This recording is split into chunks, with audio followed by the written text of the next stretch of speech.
4.6 billion years ముందు earth form అయితే అక్కడి నుంచి 4.2 బిలియన్ ఇయర్స్ తర్వాత ప్రాపర్ హార్ట్ ఉన్న క్రియేచర్ ఎవాల్వ్ అయిందట. దాని తర్వాత ఎప్పటికో బాడీలోకి యాడ్ అయిన ఇంకొక ఆర్గనే బ్రెయిన్. మరి ఇప్పటికైనా సరే కడుపులో ఉన్నప్పుడు ఫస్ట్ ఫామ్ అయ్యే ఆర్గన్ హార్టే అంట. అంత సీనియర్ మోస్ట్ అది. అందుకేనేమో మన డెసిషన్స్ అన్నిట్లో మొదట్లో దాని డామినేషన్ చాలా ఉండేది. మనమేమో ఆ హార్ట్లో ఉన్న 4 గదులకి టూలెట్ బోర్డులు తగిలిస్తాం. ఇక వచ్చి కూర్చుంటారు. ఈ రెంట్కి వచ్చిన వాళ్ళు పర్మనెంట్ అని తెగ ఫీల్ అయిపోయే లోపలే మన మెమరీ కార్డ్ లాక్కెళ్ళిపోతారు అవతల. అసలు ఈ లేత గుండె లోతేంటో తెలుసా అని హార్మోని వాయిస్తావు యువతల. అసలు నిన్ను ఎవరి దగ్గర ఇచ్చామన్నాడు ఆ బోర్డులు? క్యాలిక్యులేషన్స్ మాట్లాడాలంటే 80% మన డెసిషన్స్ అన్నీ ఎమోషనల్గా తీసుకునేవే అంట.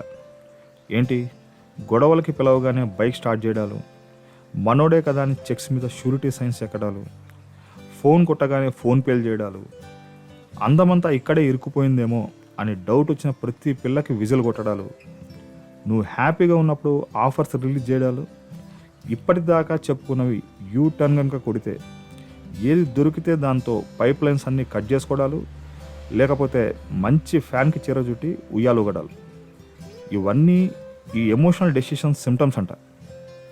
ఇక్కడ జరుగుతున్న ఈ దారుణాలకి పైన బ్రెయిన్లో ఉన్న సర్క్యూట్స్ అన్నీ డిస్టర్బ్ అవుతాయి. కొన్నిసార్లు షార్ట్ సర్క్యూట్ కొట్టి ఫ్యూజ్ ఎగిరే ఆప్షన్ కూడా ఉంది ఇందులో.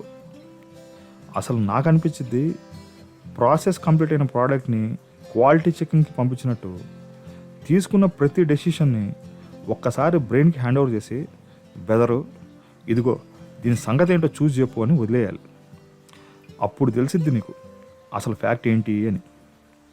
సఫరింగ్ ఇంపాక్ట్ తగ్గాలి అంటే డెసిషన్స్ తీసుకునేటప్పుడు బ్రెయిన్ని స్విచ్ ఆన్ చేసి హార్ట్ని స్విచ్ ఆఫ్ చేస్తే బెటర్.